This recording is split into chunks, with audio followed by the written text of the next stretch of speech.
Assalamualaikum warahmatullahi wabarakatuh. Sebelumnya terima kasih kepada Bapak Yazid karena sudah mengamanahi kami untuk membuat praktikum tasawuf dan psikoterapi. Nah, tugas kami itu di sini sudah selesai, tinggal kami membuat laporan untuk matkul ini. Mungkin untuk lebih jelasnya laporannya bisa kita jelaskan lebih detail. Oke, yang pertama kita akan membahas tentang Yang pertama kita akan membahas profil komunitas Geng Gemes. Komunitas yang menjadi fokus kajian dari kami adalah Geng Gemes, sebuah singkatan dari Geng Gerakan Mengajak Sedekah. Awalnya berawal dari komunitas sosial. Kini Geng Gemes telah berkembang menjadi yayasan resmi yang aktif dalam bidang pendidikan, kesehatan, dan kesejahteraan masyarakat. Berdasarkan penelusuran online, komunitas ini didirikan pada tahun 2016 di Surabaya dengan ketua yayasan bernama Mas Hadi dan berkantor pusat di Ruko San Antonio Blok M1 nomor 56 Bangsari Mulyorejo. Nah, inspirasi pendiriannya berawal dari keprihatinan pendiri terhadap seorang anak yang terpaksa bekerja di warung kopi untuk membayar uang sekolah. Sejak saat itu, Geng Gemes ini memulai inisiatif pertamanya dengan menanggung biaya pendidikan anak tersebut. Hingga kini, program beasiswa pendidikan mereka telah menjangkau sekitar 250 anak kurang mampu. Pada tahun 2022, yayasan ini mendirikan rumah singgah bisa sembuh di Jalan Gedung Pengkol 1 nomor 64 Mojogubeng yang menyediakan akomodasi bagi pasien dari luar kota yang berobat di RSUD Dr. Sutomo. Nah, ide pendiriannya ini muncul ketika teman Geng Gemes menyaksikan banyak pasien yang harus menginap di jalanan saat menunggu antrian berobat. Adapun fasilitas ini dilengkapi dengan 6 kamar, 2 unit ambulans, dan tahun ini Geng Gemes sudah meresmikan panti asuhan Nawasena di Tambak Sari, serta mengelola panti jompo di Kertosono Nganjuk. Program sosial lainnya meliputi kegiatan belajar mengajar yang diadakan setiap akhir pekan di 2 lokasi, yaitu yang pertama Jalan Petojo yang dekat RSUD Pusada Utama dan kawasan Dauran dekat BB Jensen. Nah, sumber pendanaan organisasi ini mengandalkan kontribusi para donatur, sedangkan seluruh operasionalnya dijalankan oleh relawan yang tergerak hatinya untuk membantu sesama tanpa imbalan materi. Selanjutnya yaitu latar belakang kelompok belajar mandiri Petojo ini yang akrab disebut Geng Gemes. Ini merupakan komunitas belajar informal yang beranggotakan anak-anak jalanan, dan sebagian ada yang dari keluarga kurang mampu di wilayah Petojo. Keterbatasan ekonomi ini membuat mereka tidak memiliki akses memadai terhadap pendidikan formal dan pendampingan psikologis yang berdasarkan observasi awal-awal anak ini menunjukkan kurangnya pengetahuan keagamaan dan rendahnya kepercayaan diri serta kesulitan dalam mengapresiasikan emosinya. Dalam perspektif tasawuf, manusia ini memiliki potensi fitrah yang perlu dikembangkan melalui pendekatan holistik. Sementara psikoterapi modern ini mengenal art terapi sebagai media karakteristik emosi. Praktikum ini menggabungkan kedua pendekatan tersebut, tasawuf sebagai fondasi spiritual dan art terapi sebagai metode terapi untuk menciptakan ruang aman bagi anak-anak. Geng Gemes ini dalam eksplorasi kognitif yaitu mengolah emosi dan membangun konsep diri positif. Dalam kegiatan belajar ini bersama dan menggambarkan diharapkan tidak hanya meningkatkan kemampuan kognitif, tetapi juga menjadi sarana tasya personal yaitu pendidikan jiwa. Dalam pengembangan kecerdasan emosi dan spiritual yaitu ESQ. Nah, pelaksanaan praktikum ini yaitu ada yang pertama ada fase persiapan.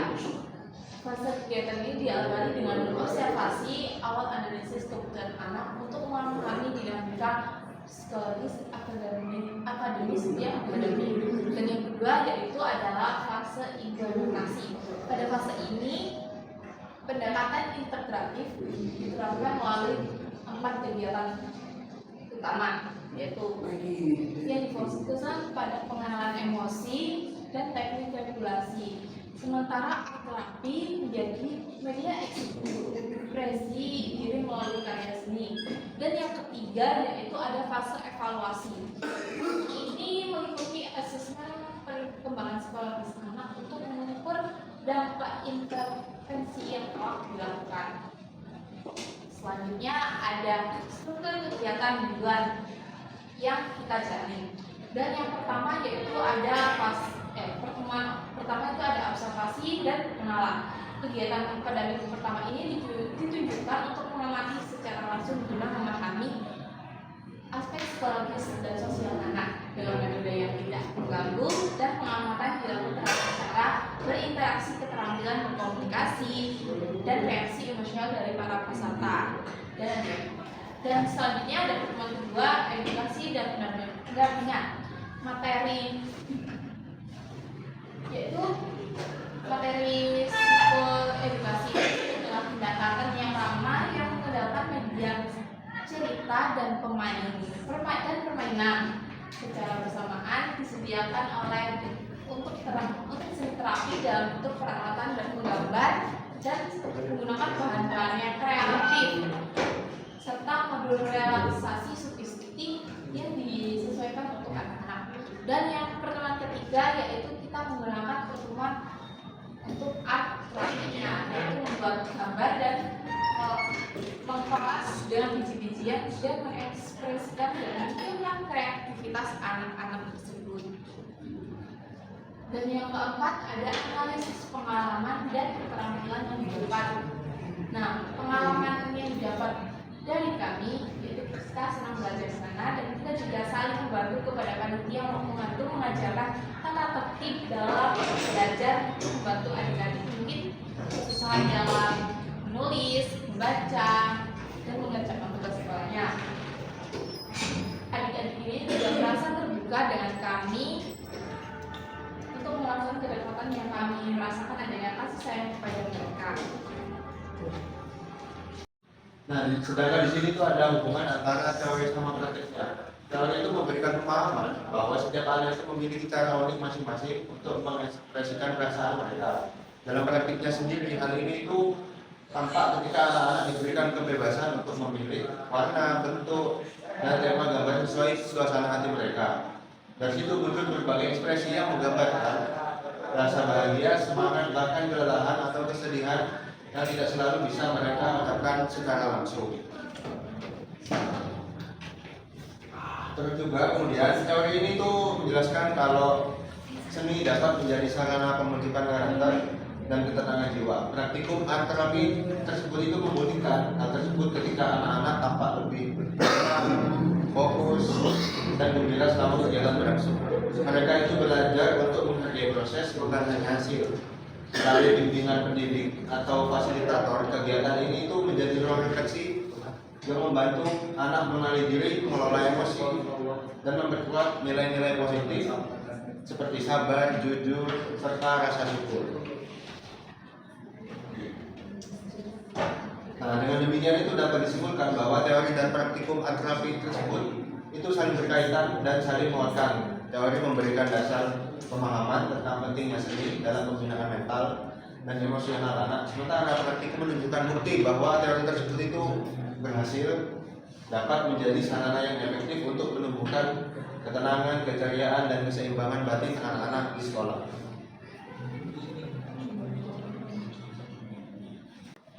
Dapat diambil kesimpulan bahwa kegiatan praktikum tasawuf dan psikoterapi yang dilaksanakan di komunitas belajar mandiri Petojo atau yang bisa disebut dengan Geng Demos Surabaya berhasil memberikan pengalaman berharga dalam menerapkan teori tasawuf dan psikoterapi secara langsung di masyarakat. Melalui pendekatan art terapi yang dipadukan dengan nilai-nilai sofistik, anak-anak peserta kegiatan mampu mengekspresikan emosi, meningkatkan kepercayaan diri, serta memperkuat kesadaran spiritual mereka. Pendekatan ini terbukti efektif dalam membantu anak-anak memahami dan mengelola perasaan mereka melalui media seni, sekaligus menumbuhkan nilai-nilai positif seperti kerjasama, kesabaran, dan rasa syukur. Bagi mahasiswa, kegiatan ini memberikan pembelajaran mendalam tentang pentingnya sebuah empati, komunikasi terapeutik, serta penerapan konsep tasbiyatun nafas dalam konteks sosial maupun psikologis.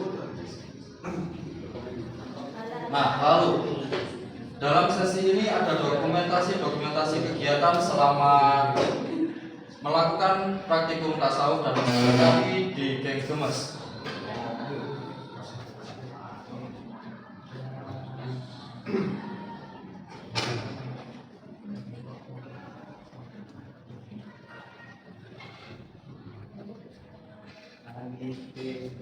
Sekian presentasi pemaparan materi dari kelompok kami. Assalamualaikum warahmatullahi wabarakatuh.